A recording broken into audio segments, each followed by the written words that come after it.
अब अहिले बिहेको सिजन छ नि त होइन। बिहे अब पहिलाको जस्तो जमाना छैन क्या, सुपारी बाँड्ने, ल्वाङ र सुपारी बाँड्ने, कार्ड बाँड्ने चलन छ होइन। अब मलाई चाहिँ के लाग्छ भने नि, अब यो कार्ड आयो, कार्ड हेर्ने भनेको हामीले कति गते रहेछ बिहे अथवा कति गते रहेछ भोज, कति गते रहेछ जन्ती, त्यो मात्रै हेर्ने हो होइन। अनि त्यति हेरिन्छ। अब यहाँ नामावली कति छ नाम, अब कति काकी हजुरबा हजुरआमा पनाति नाति नातिना कतिको छ त्यो पढिँदैन होइन, त्योसँग सरोकारै भएन। आयो मैले भन्न खोजेको चाहिँ के भने, बिहे अब हुन त आफ्नो इच्छाको कुरा हो होइन।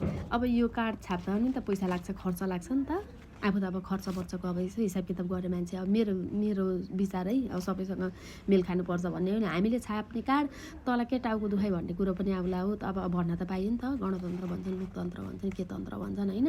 यो बोल्नकै लागि ल्याएको तन्त्रहरू नेताहरू भनेको, त्यही भएर मैले भरेको। अनि 5-6वटा कार्ड छन्। अनि मलाई अस्ति नै दिन भन्न मन लागेको थियो, अनि ठिक्क कार्ड आएपछि कार्ड देखाएर भन्न मजा आउँछ नि त। अनि एउटा चाहिँ झोलाइमा बोकेको यो यस्तो झोलावाला कार्ड छ क्या, कति महँगो होला त्यो कार्ड, हुन त मैले त छापेको छुइनँ त्यत्रो महँगो कार्डहरू त होइन। मैले त आएको पनि धेरै थरीका कार्डहरू आएका छन् होइन। अनि महँगो सस्तो त्यही अनुसारका होलान्। अनि त्यत्रो कार्ड अब यत्रो आफन्तहरूलाई, छरछिमेकीहरूलाई बाँड्नुपर्छ, यत्रो कार्डमा कति खर्च हुन्छ।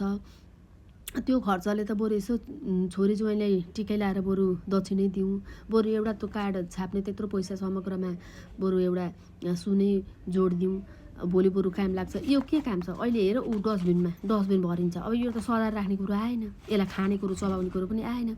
बरु आफूलाई त सुपारीमा मनपर्छ, बरु एउटा ल्वाङ र सुपारी भयो, यो दाँत दुखाइ पनि कम्ती हुन्थ्यो। पहिलाका बुढापाकाले बुझेरै गर्नुभएको के, त्यो सुपारी चबाइरखुन्, टोकिरखुन्, सम्झिन्छन्, बिहेको निम्तो भन्छन्।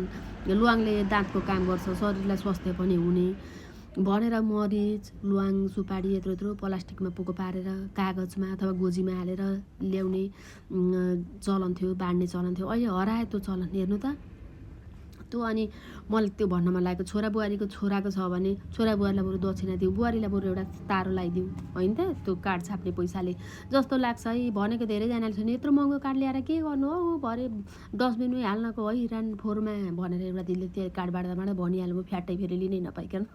मलाई पनि त्यो लागिरहेको थियो क्या। अब बाक्लै गाउँमा अब सुनिन्छ नि त उतिर पर्तिर कार्ड बाँड्दा, आमा यत्रो महँगो कार्ड खर्च के भन्ने हुन्छ। सबैको आफ्नो विचार हो हुन त।